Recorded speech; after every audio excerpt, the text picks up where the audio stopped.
ദേശീയപാത നിർമ്മാണത്തിന്റെ പേരിൽ കടവല്ലൂർ പഞ്ചായത്തിലെ ആൽത്തറ മുല്ലപ്പള്ളിക്കുന്നിൽ നിന്നും മതിയായ രേഖകളില്ലാതെയാണ് അമിതഭാരം കയറ്റി മണ്ണ് കടത്തിക്കൊണ്ടുപോകുന്നതെന്ന് കുന്ന് സംരക്ഷണ സമിതി ആരോപിച്ചു. മണ്ണ് കയറ്റിയ ടോറസ് ലോറികൾ മുല്ലപ്പള്ളിക്കുന്ന് സംരക്ഷണ സമിതിയുടെ നേതൃത്വത്തിൽ ഞായറാഴ്ച രാത്രി നാട്ടുകാർ തടഞ്ഞു.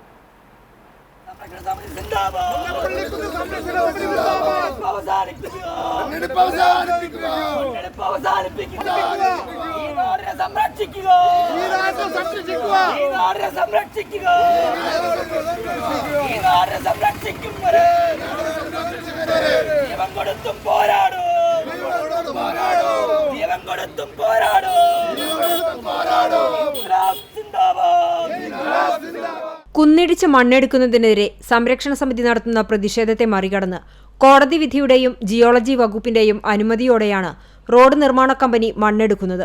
വീതി കുറഞ്ഞ പാതയിലൂടെ അമിത ഭാരം കയറ്റി ലോറികൾ പോകുമ്പോൾ റോഡ് തകരുകയും ജലവിതരണ പൈപ്പുകൾ പൊട്ടി വെള്ളം വിതരണം തടസ്സപ്പെടുകയും രൂക്ഷമായ പൊടിശല്യവുമാണ്. ഇതാണ് പ്രദേശവാസികളെ പ്രകോപിതരാക്കിയത്.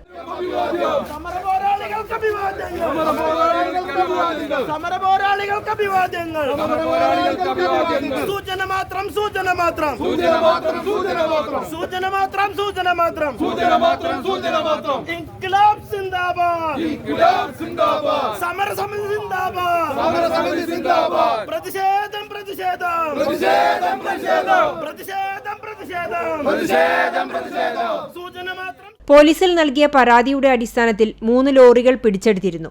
എന്നാൽ മണ്ണെടുക്കാൻ അനുമതിയില്ലാത്ത ലോറികൾ വീണ്ടും എത്തിയതാണ് കൂടുതൽ പ്രശ്നം സൃഷ്ടിച്ചത്. അമിത ഭാരം കയറ്റിയ വാഹനങ്ങൾക്കും അനുമതിയില്ലാതെ മണ്ണെടുക്കാൻ വന്ന വാഹനങ്ങൾക്കും നേരെ നടപടി സ്വീകരിക്കുമെന്ന് സ്ഥലത്തെത്തിയ പോലീസ് പറഞ്ഞതിനെ തുടർന്നാണ് പ്രതിഷേധം അവസാനിച്ചത്. കുന്ന് സംരക്ഷണ സമിതി കൺവീനർ നസറുദ്ദീൻ, വൈസ് ചെയർമാൻമാരായ വിഘ്നേശ്വര പ്രസാദ്, MA കമറുദ്ദീൻ, MN സലാഹുദ്ദീൻ എന്നിവരും നാട്ടുകാർക്കൊപ്പം ഉണ്ടായിരുന്നു.